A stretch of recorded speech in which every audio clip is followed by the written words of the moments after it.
This is the tube bias section that allows you to monitor the performance of each tube that is basically determining the tone of the amp.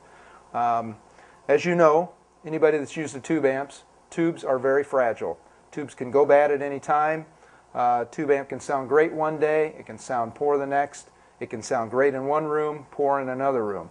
The reason that is because tubes rely on a certain amount of current to obviously maintain a certain bias level. So if the electricity in one room is low, then the tubes are going to have lower voltage going through them. Consequently, if the room has got high voltage, the tubes are going to have higher voltage running through them. So that determines a lot of your tone. That's why tube amps sound different all the time.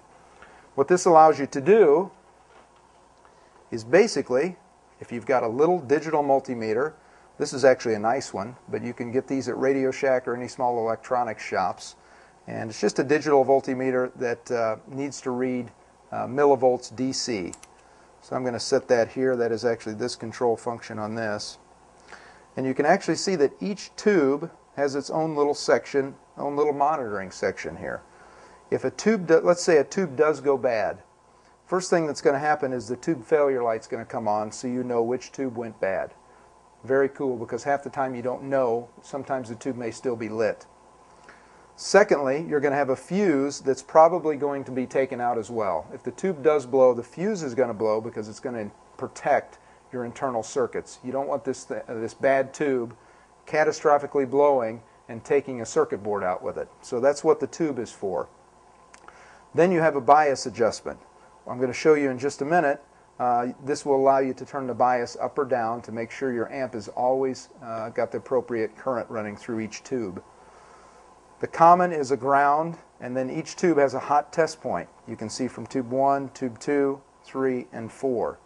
So let's just show you how to bias this real quick.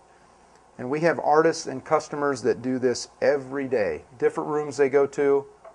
It's basically like monitoring the performance of your engine in your car. It's no different.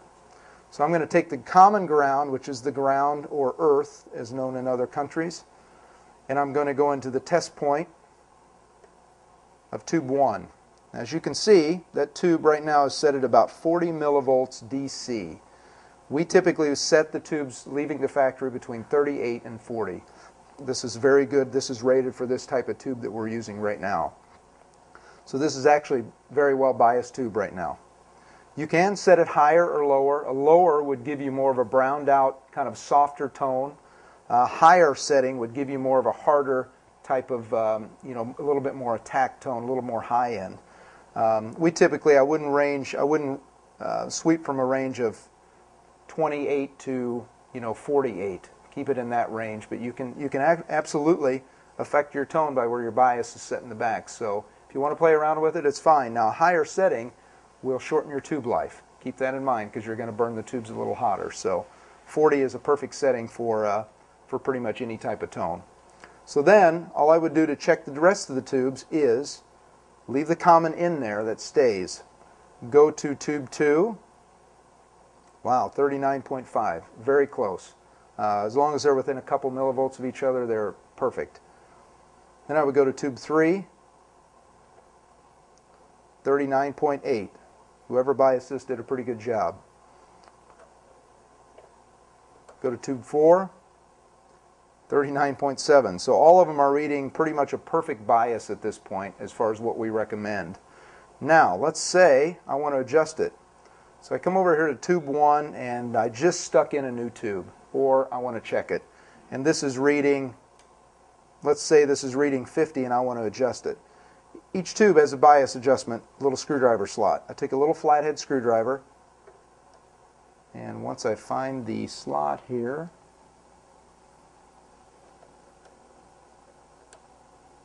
I just basically adjust it up or down. As you can see, I'm turning it down now, and I'm down to 25 millivolts. So I'm going to bring it back up, and that's all you do to basically check the bias of your amp. Very cool feature.